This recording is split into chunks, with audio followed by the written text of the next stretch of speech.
Hello friends, मेरा नाम है मौसमी और आज मैं आपके साथ शेयर करूंगी कि कैसे आप बिना किसी झंझट के एक घर से दूसरे घर में अपना सारा सामान आसानी से शिफ्ट कर सकते हो। तो ये पूरा जो प्रोसेस है इसको मैं आपको 3 स्टेप में डिवाइड करके बताऊंगी। स्टेप नंबर 1 जो कि आपका जिस दिन प्री प्रोसेस शिफ्टिंग का जो प्रोसेस है वो मैं आपको बताऊंगी। स्टेप नंबर 2 में आपका जिस दिन शिफ्टिंग रहता है उस दिन आपको पैकर्स एंड मूवर्स को कैसे सारा सामान पैकिंग करना है, इन सब का इंस्ट्रक्शन देना है, ये मैं बताऊंगी। एंड स्टेप नंबर 3 जब आपका सामान आपके न्यू हाउस में डिलीवरी होता है उस टाइम आपको क्या क्या रूल्स फॉलो करना है ये मैं आपको समझाऊंगी। तो पहले आते हैं स्टेप नंबर 1 पे। स्टेप नंबर 1 में हम क्या करेंगे कि पहले से ही जिस दिन आपका शिफ्टिंग रहेगा उसके कुछ दिन पहले से ही आपको अपना जो छोटा मोटा सामान है, जैसे आपका क्लॉथ्स हो गया, आपका ज्वेलरी हो गया, मेडिसिन हो गया, ये सब सामान पहले से ही आपको ऑर्गेनाइज करके रखना है। तो इसके लिए क्या करेंगे, पहले हम लोग इस टाइप का कुछ बैग्स है जिसको शाड़ी कवर या फिर शर्ट कवर्स, ये सब अमेज़न में मैं ये सब खरीदती हूँ, ये सब आपको मिल जाएगा। यहाँ पर एक चेन रहता है, इसके अंदर आपको अपना सारा सामान रखना है। तो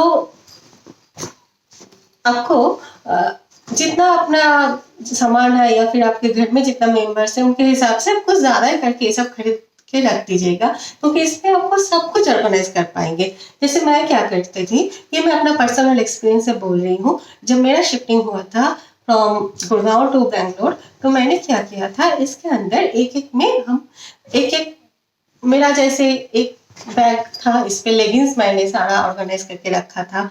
उसके बाद ये चेन लगा दिया था।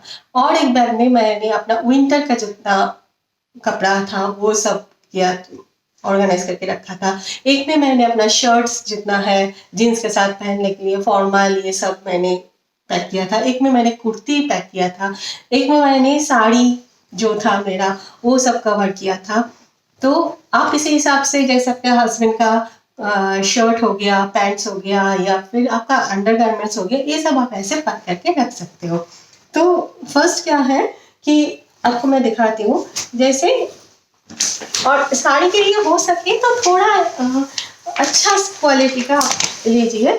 जैसे ये आपको दिख रहा है कि ये जो है ये मेरा साड़ी का है। ये थोड़ा, ये जो क्लॉथ है थोड़ा मोटा है, तो इससे साड़ी का जो उसका जो आयरन किया हुआ जो साड़ी रहता है या फिर आप ड्राई वॉश करके जो लाते हो वो सब का जो जैसे आप रखोगे वैसे ही आपको मिल जाएगा। तो मैं आपको दिखाती हूँ कि जैसे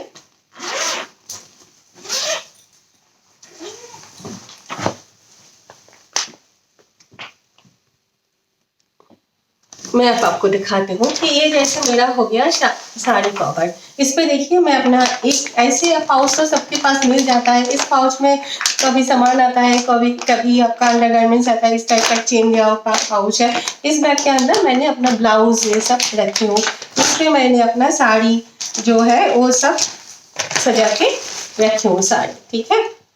तो इस टाइप का कवर रहता है, इसके अंदर भी आप रख सकते हो सारा साड़ी अलग अलग करके।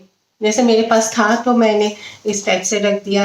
ये जैसे मेरा, मैं बंगाली हूँ तो ये मेरा शादी का जो है वो शादी का साड़ी है, ये मैं रखती हूँ।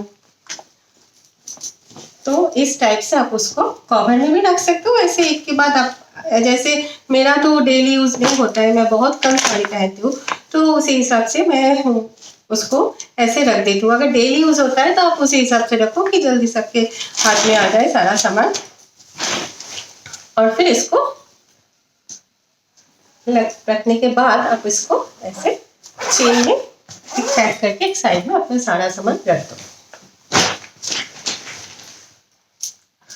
एंड नेक्स्ट क्या है कि आप एक में अपना सारा जितना पर्स है या फिर बैग्स है वो सब रख सकते हो। जैसे ये मैंने एक में अपना सारा सामान रखी हूँ। आप चाहे तो इस टाइप का प्लास्टिक में भी अपना जो बैग है पर्स है, हैंड पर्स है, उसको रख सकते हो। इससे क्या होगा कि ये सब खराब नहीं होगा। जैसे ये व्हाइट कलर का है तो इसके अंदर है तो ये सेफ रहेगा। और ऐसे भी आप ऐसे भी इसको रख सकते हो, डेली यूज कर रख के आप ऐसे रख दिया। और न्यू हाउस में जाने के बाद आपको जैसे चाहिए वैसे आप रख दो, लेकिन मैं तो न्यू हाउस में भी ऐसे ही रखती हूँ कि सारा सामान एक जगह पे मिल जाए।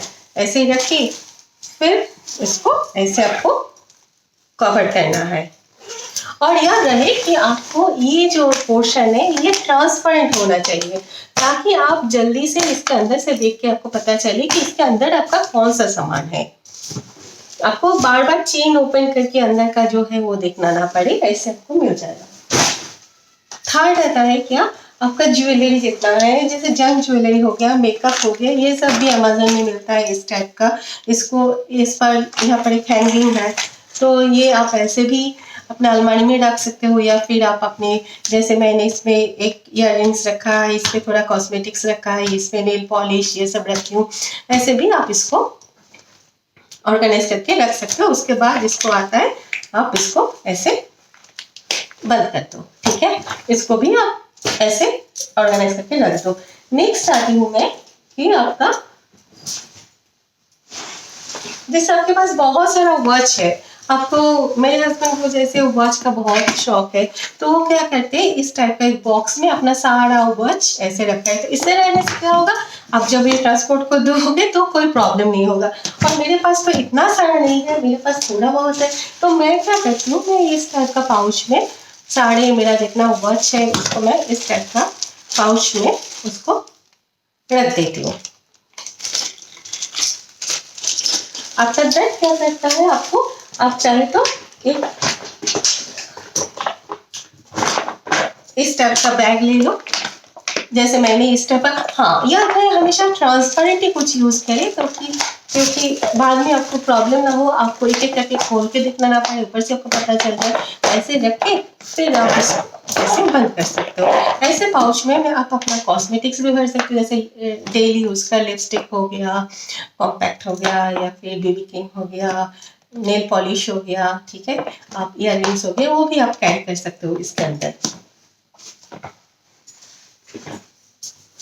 उसके बाद मैं आती हूँ आपके जितना ज्वेलरी है। जैसे ज्वेलरी का देखिए मेरे पास ये है, इसको बोलते हैं कि पौला बाधानो में गौली में, मुझे पता नहीं ये हिंदी में क्या होता है, लेकिन ये गोल्ड का है। तो ये सब जो कीमती सामान है, मैं और एक चीज सजेस्ट करूंगी आपको, कि जब आपका शिफ्टिंग होता है ना, तब आप अपना सारा जो कीमती सामान है वो अपने साथ रखिए। एक बैग ले लीजिए या फिर एक ट्रॉली ले लीजिए, जिसमें अपना सारा कीमती सामान अपने पास रखिए, जैसे ज्वेलरी हो गया, सर्टिफिकेट्स हो गया आपका, या फिर कैश हो गया, कार्ड हो गया, या फिर आपका प्रेस्क्रिप्शन हो गया। क्योंकि अचानक आपको कभी ज़रूरत पड़े तो अपना प्रेस्क्रिप्शन आपको तुरंत मिल जाए, क्योंकि घर पे अगर आपके ओल्ड पीपल है कुछ है, तो उनके लिए जैसे इमरजेंसी में प्रेस्क्रिप्शन ये सब साथ में रखिए। उनका दवाई अपने साथ में कैरी कीजिए, क्योंकि होता है ऐसा कि जब आप एक सिटी से दूसरे सिटी में जाते हो, तब क्या होता है, कभी कभी ट्रांसपोर्ट का प्रॉब्लम हो जाता है।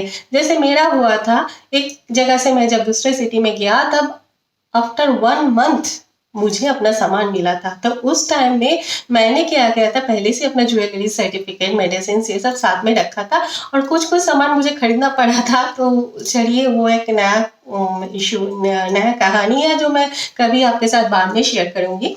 तो अभी अब मैं जो बोल रही हूँ, तो ये जो बॉक्स हो गया, ये स्पेस ले लेता है, बहुत स्पेस कंज्यूम करता है। तो क्या करना है, आपको अपना ज्वेलरी जितना है सारा इस टाइप का, आप एक पाउच में भी, ये इस टाइप का बैग में भी आप अपना जो ज्वेलरी है उसको भी ले सकते हो। इसको भी आप एक बैग में भी, या फिर इस टाइप का जो ये मुझे मिला था लैक्मे का, कुछ फाउंडेशन कुछ था, उसके साथ ही मुझे मिला था, नहीं लैक्मे का कॉम्पैक्ट के साथ मुझे मिला था ये चाइपा बैग। तो मैं ये डेली यूज करते हुए रख दी। तो इस टाइप से आप इसके अंदर रख सकते हो, तो क्या होगा, कोई स्क्रैच नहीं आएगा, कुछ नहीं होगा। आप ऐसे भी ज्वेलरी रख सकते हो, जैसे मैंने सारा ज्वेलरी ऐसे निकल के इस टाइप का बैग में रख देती, तो आपको बहुत आसानी से ये सब मिल जाएगा, है ना।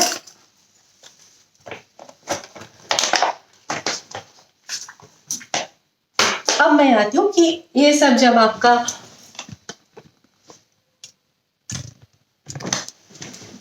सारा सामान जब आपके पास ऐसे आप ऑर्गेनाइज कर लोगे, या फिर अपने फैमिली मेंबर्स को भी बोलोगे अपना अपना सामान ऐसे ऑर्गेनाइज कर ले कि आपका ज़्यादा मेडिसिन हो तो मेडिसिन का बॉक्स में उसको रख दीजिए, अपना सामान रख लीजिए ऐसे ऑर्गेनाइज करके। ओ, और एक बात कि आपको इस टाइप का एक बड़ा सा बैग भी मिलेगा अमेजन में, इस टाइप का बड़ा वाला भी मिलता है जिसका, ठीक है। तो आप इसके अंदर भी, ये भी सामने देखिए ट्रांसपेरेंट है, ठीक है। इसके अंदर एक हैंडल भी है, तो आप इसके अंदर क्या कर सकते हो, अपना जैसे एक्स्ट्रा जो बेड कवर है, बेड शीट्स है, या फिर पिलो कवर है, वो सब भी इसके अंदर से पहले से ही आप उसको ऑर्गेनाइज करके रख सकते हो। अब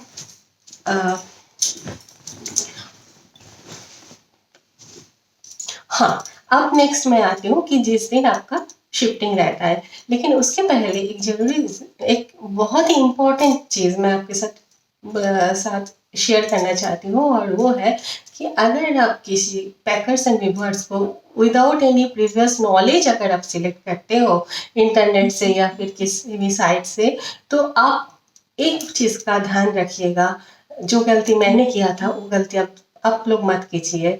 वो है कि आप जब उनका मेल आईडी देखिएगा तब उस पे चेक कीजिए कि वो मेल आईडी वो पैकर्स और मूवर्स का डोमेन के अंदर के है कि नहीं। वो कोई पर्सनल मेल आईडी नहीं होना चाहिए जैसे gmail.com, yahoo.com, ऐसे पर्सनल मेल आईडी पे आप मत जाइए, देख लीजिए कि उनका अपना डोमेन में कोई डोमेन है कि नहीं। नेक्स्ट थिंग, आप चेक कीजिए कि उनका अपना कस्टमर केयर नंबर है कि नहीं। ऐसा क्या नहीं कि कोई मोबाइल नंबर रखा हुआ है। जनरली कस्टमर केयर का नंबर आपको पता होगा 1800 और ऐसे इस टाइप का कुछ होता है, तो वो चेक कर लीजिए कि वो आपका जो कस्टमर केयर का नंबर है उस पर कॉल करके देख लीजिए, वो किसी पर्सन का अपना पर्सनल नंबर नहीं होना चाहिए। क्योंकि उसके बाद क्या होगा, आपको 3-4 जगह का, 3-4 सिटी का तो नंबर मिल जाएगा, लेकिन आप जब प्रॉब्लम में पड़ोगे, जब आप कॉल करने जाओगे, तब आप देखोगे कि हर एक नंबर जाके एक ही नंबर पे आपको वो जो कॉल होता है वो एक ही नंबर पे जाके कनेक्ट हो जाता है, क्योंकि जो भी नंबर है वो में कॉल डाइवर्शन किया हुआ है और सब जाके एक ही नंबर पे जाता है, तब आप बहुत ही प्रॉब्लम में पड़ोगे। तो दो चीज़ का बहुत ध्यान से ख्याल रखिएगा। जब आप अपने पैकर्स और मूवर्स को आप चूज करते हो, तो फर्स्ट उनका मेल आईडी जो अपना डोमेन में होना चाहिए, कोई पर्सनल मेल आईडी नहीं होना चाहिए, एंड सेकंड कोई पर्सनल फ़ोन नंबर नहीं होना चाहिए, कस्टमर केयर का नंबर होना चाहिए जिससे कि आप संपर्क कर सको। फाइन। एंड थर्ड थिंग, अगर पॉसिबल है तो आप अपने लोकल जो पुलिस स्टेशन है वहाँ पर जाके एक बार वेरीफाई कर लीजिए, अगर पॉसिबल है कि आप जो पैकर्स एंड मूवर्स को बोल रहे हो उनके नाम पे वहाँ पर कोई डायरी या फिर कोई पहले से कोई इशू है कि नहीं। ये चीज़ ज़रूर पता कर लीजिएगा, क्योंकि क्या होता है, आप एक सिटी में हो, अपना सामान आपने दे दिया पैकर्स एंड मूवर्स को, उसके बाद आप अपने फ्लाइट में चढ़ जाते हो या फिर ट्रेन पे चढ़ जाते हो, या फिर दूसरे सिटी में जब आप पहुंचते हो तब वो सिटी से आपका पैकर्स एंड मूवर्स का कॉल आता है, जो कि प्रॉब्लम होता है बहुत सारा, तब आपको सामान मिलने में बहुत ही प्रॉब्लम होगा। तो ये चीज़ आप पहले से, ये मैं अपना पर्सनल एक्सपीरियंस आपको बता रही हूँ, ये सब पहले से चेक कर लीजिएगा। एंड नेक्स्ट स्टेप 2, जिस दिन आपका शिफ्टिंग रहता है, तो जब आपके घर पे आपके पैकर्स एंड मूवर्स के लोग आते हैं, जनरली 4-5 लोग एक साथ आते हैं और एक साथ वो लोग सब पैकिंग करना स्टार्ट कर देते हैं, तो उनको पहले ही आप बोलो कि भैया एक एक रूम पे एक एक आदमी आ जाओ, और एक एक पर्सन को आप बोलो कि एक एक रूम पे आए, और ये जैसे मैंने दिखाया, जैसे आपने ऐसे पैक करके रखे हो, ऐसे कार्टून में जो बॉक्स में वो लोग डालेंगे, तो ऐसे ही उसको डाल, इससे क्या होगा कि आपके सामान भी ठीक रहेगा, उसको मतलब सामान जैसे आप रखे हो वैसे ही रहेगा, और आयरन किया हुआ है या फिर जैसे आप दिए हो वैसे ही रहेगा। और नेक्स्ट क्या होता है कि आपका जब आपको नए घर में शिफ्ट हो गए तब आपको कोई प्रॉब्लम नहीं होगा। तो उनको बोलो पहले आप एक-एक ये जो छोटा-मोटा सामान है वो पहले आप पैक कर लो। उसके बाद वो बेड वगैरह को वो करें। और नेक्स्ट थिंग उनको बोलो कि जिस रूम से वो पैकिंग कर रहा है कि जिस रूम का जो सामान है उसी रूम में वो आफ्टर पैकिंग उसको वहीं पर रहने दें। इससे क्या होगा कि आपको नंबरिंग करने में बहुत आसानी होगा। हैपज़र्ड नंबरिंग नहीं होगा। आपको नंबर देख के बाद में पता चल जाएगा कि अरे ये नंबर है तो ये मेरा पहले घर का इस रूम का सामान है इसमें। ठीक है। आफ्टर दैट जो चीज़ आपको बहुत याद रखना है कि जब पैकर्स एंड मूवर्स लोग आते हैं तो वो लोग जल्दी-जल्दी में क्या होता है आपके जैसे बेड हो गया ये सब जब वो लोग खोलते हैं तो उसका जो नट्स है, स्क्रू है, ये सब क्या होता है जल्दी-जल्दी में वो लोग किसी भी मतलब जगह पे रख देते हैं और बाद में जब आप नए घर पे शिफ्ट होते हो और जब आपका फिर से वो सब सामान ठीक से करना है जैसे बेड को फिर से लगाना होता है तब वो सब स्क्रू ये सब छोटा-मोटा सामान आपको नहीं मिलता है। इसके लिए क्या करना होगा आपको पहले से ही एक छोटा-सा डब्बा या फिर छोटा-सा ऐसे बैग भी रख सकते हो ट्रांसपेरेंट जिसके अंदर उनको दे देना है ये सब और बोलना है भैया जिस बेड का जो भी सामान है या फिर अगर आपको सोफा कम बेड है कुछ भी है तो जिसका जो स्क्रू जो नट्स है जो है वो सब इस एक ही जगह पे रखना है और उसको भी वो बॉक्स को भी वो जब पैकिंग करेंगे वो बेड को उसके साथ ही एक साथ पैकिंग करना है क्योंकि जब नए घर पे आप जाओगे जब उसका अनपैकिंग होगा तब आपको जल्दी से वो वाला सामान मिल जाएगा। एंड ठीक है। एंड नंबर 3 अब तक जब आपका सब कुछ पैक हो गया और एक-एक घर पे सब कुछ अपना-अपना सामान रखा हुआ है, अब नंबरिंग के टाइम आप क्या करोगे और पहले से ही आप अपने पास एक मार्कर रख लो कि आपको नंबरिंग करने में आसानी होगा। ऐसा ना हो कि आपको वेट करना पड़े कि उनका जो मार्कर है वो काम नहीं कर रहा है तो जल्दी-जल्दी में विदाउट एनी नंबरिंग आप भेज दिया सामान या फिर किसी अच्छी तरह से लिख भी नहीं पाए।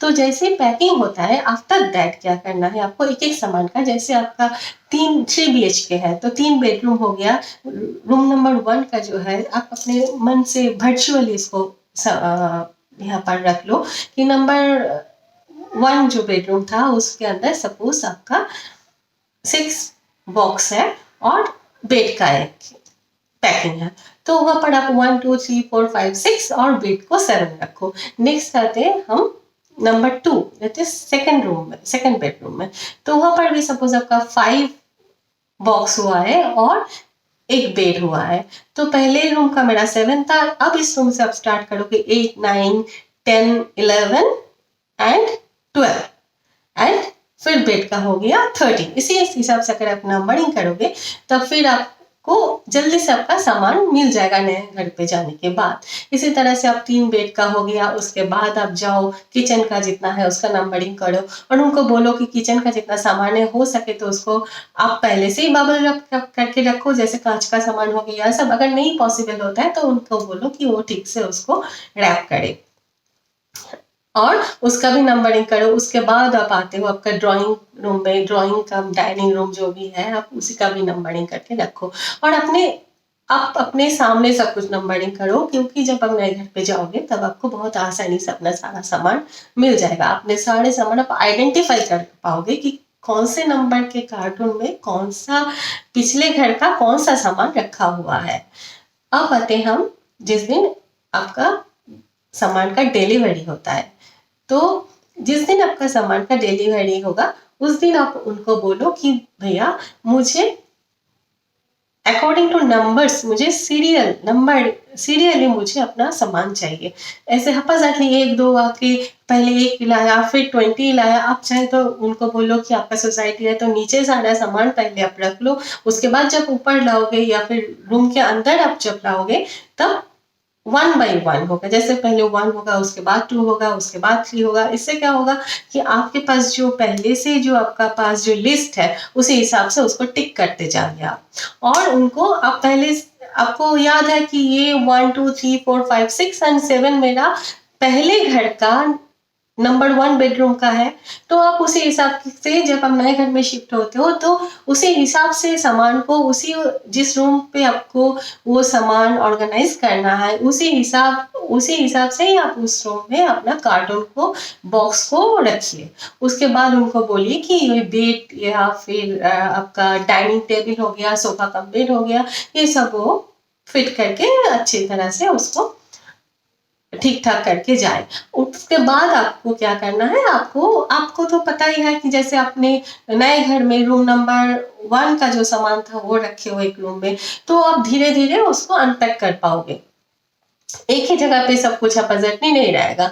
आप एक-एक रूम पे, जैसे आपके मम्मी का रूम पे उनका सामान रखा हुआ है, आपके पापा के रूम पे उनका सामान रखा हुआ है, आपके हस्बैंड के रूम और आपके रूम पे आप दोनों का सामान है, किड्स के रूम पे उनका सामान है। तो इससे बाद में ऑर्गेनाइज़ करने में बहुत ईज़ी होगा। किचन का सामान किचन में रखवा लीजिए आप, और जैसे आपका घर का बाकी जो सामान है, जैसे घर सजाने का जो सामान है वो सब ड्राइंग रूम में रखवा लीजिए, बाद में आप एक-एक करके ओपन कीजिए। और एक थिंग, अगर आप ऐसे सिटी में ट्रैवल कर रहे हो, जैसे गुड़गाँव में हम लोग का क्या था कि बहुत सारा विंटर में वहाँ पर, तो आप लोग पता ही होगा, बहुत ठंड पड़ती है। तो वहाँ पर विंटर के लिए हम लोग को बहुत सारा कुछ खरीदना पड़ा था, जैसे अम, बेड के लिए भी बहुत कुछ था, स्वेटर बहुत हेवी हेवी मतलब स्वेटर पहनना पड़ता था, कोट वगैरह रहता था। तो जो कि आफ्टर शिफ्टिंग बैंगलोर वो सब तो नहीं लगता है। बैंगलोर में तो ठंड उतना ज़्यादा नहीं होता है कंपेयर टू गुड़गाँव। तो हम लोगों ने क्या किया है कि पहले से ही तो हम ऐसे ही पैकिंग किया था कि जिस पे एक जैसे विंटर के जो हेवी जो कोट वगैरह, स्वेटर वगैरह है वो सब रखा हुआ है। और जैसे ब्लैंकेट ये सब तो विंटर के लिए वहाँ पर बहुत हेवी लगता था, गुड़गाँव में, बैंगलोर में तो उतना नहीं है। तो वो सब पहले ही जो हेवी-हेवी सामान है वो पहले ही हम एक ही बॉक्स में रखे थे या 1-2 बॉक्स में रखे, जो कि आफ्टर बैंगलोर में आने के बाद हम लोग उसको ओपन नहीं किया। वो जैसे ही रखा हुआ है वैसे ही हम उसको अलमारी में रख दिया कि बाद में कभी शिफ्टिंग करना पड़े तो उसको वैसे ही हम लोग शिफ्ट कर देंगे। जैसे गुड़गाँव में आपको पता है एसी लगता है, बैंगलोर में तो उतना नहीं लगता है, तो वो भी वैसे ही पैक हुआ किया हुआ है कि जब जाएँगे तब उसी हिसाब से उसको लेके चले जाएँगे। उसको यहाँ पर आके अनपैक नहीं किया है। तो फ्रेंड्स, आज के लिए बस इतना ही। अगर आपको मेरा ये वीडियो यूज़फुल लगा है तो इसको आप ज़रूर शेयर कीजिए, इसको सब्सक्राइब कीजिए और अपना एक लाइक दे दीजिए। और अगर आपका भी खुद का कुछ एक्सपीरियंस है तो उसको आप ज़रूर मेरे साथ और मेरे जैसे आपके बाकी फ्रेंड्स के साथ उसको शेयर कीजिए। कमेंट्स में उसको ज़रूर बताइए कि फर्दर अगर मैं या फिर मेरे फ्रेंड्स कोई भी, हम लोगों में से कोई भी अगर शिफ्टिंग के लिए जाते हैं तो फिर हम लोग के लिए ये सब आसानी होगा, क्योंकि ये सब पर्सनल एक्सपीरियंस का बात है। तो जितना शेयर करेंगे ना तो उतना ही नॉलेज बढ़ेगा। तो बस आज के लिए इतना ही। Okay, bye bye, good night.